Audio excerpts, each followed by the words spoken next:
गंगा अर्जुन आउ सर्जन रो कोटा मुंड नहीं कि महलोरे आसी पहुंचिले। शेषरे जार डोर थिला ताहा ही हेला माँ बछोल को जना पड़ुथिला गंगा तारो दुई भाईर कोटा मुंड हातरे धरिथिबार देखि माँ बाछोल क्रोधरे रागी जाई गंगा को कहिले तू जहा कलु ठीक कलुनी वर्तमान तू एठारु चाली जा तो जीवन रे मते तो मुह देखेबुनी मार कथा शुणी गंगा मन दुखरे आखि छोड़ छोड़ करी सेठारु चाली गले परे रानी गंगा को खोजी खोजी शेषरे जाई तापाखरे जाई पहुंचिले आउ गंगा को साथीरे जीवाकू कहिले गंगा मना कले आउ आगोकू गले।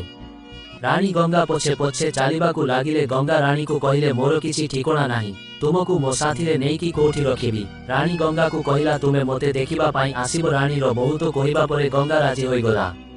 कहिला ए विषय रे केही जेमिति जानी न पारंतु नहले मां को देइथिबा कथा भंगीजीव मु भी काहाकू कहिबोनी। एही कथा कहि गंगा जंगल भीतर को चाली गले। रानी ताकू सेठी छिड़ा होई चाहि रहिले।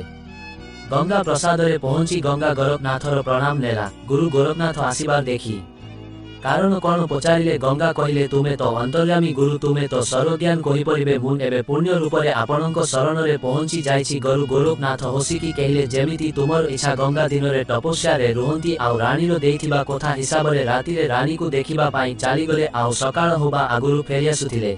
गंगा को डर थिला कि कुआडे मा देखि देवकी मार कथा रो आदेश भांगी जीव, किंतु रानी का वचन भी जरूरी थिला। एही असुविधा रे पड़ी जाइछि।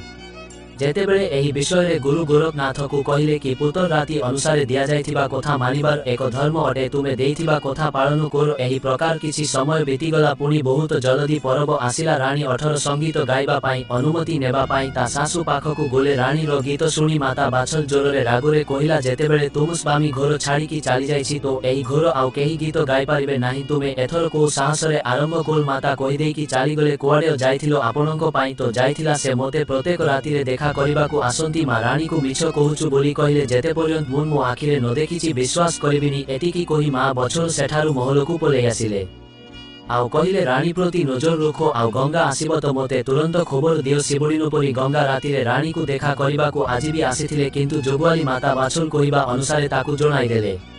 सूचना मिलिबारु मां बाहरे आसी ताकू अपेक्षा कले। जेतेबेले गंगा बाहरी आसी जीवाकू जाउथिले मां संगे संगे आसी आगरे छिड़ा होई गला। गंगा मां को देखि मुह घुराई देले, कारण मां द्वारा दिया जाइथिबा कथार अपमान ओ भंगाइबो बोली। किंतु मां तार मुह देखि नै चंती कोछ भी सेही समय रे आसी पहुंचिले।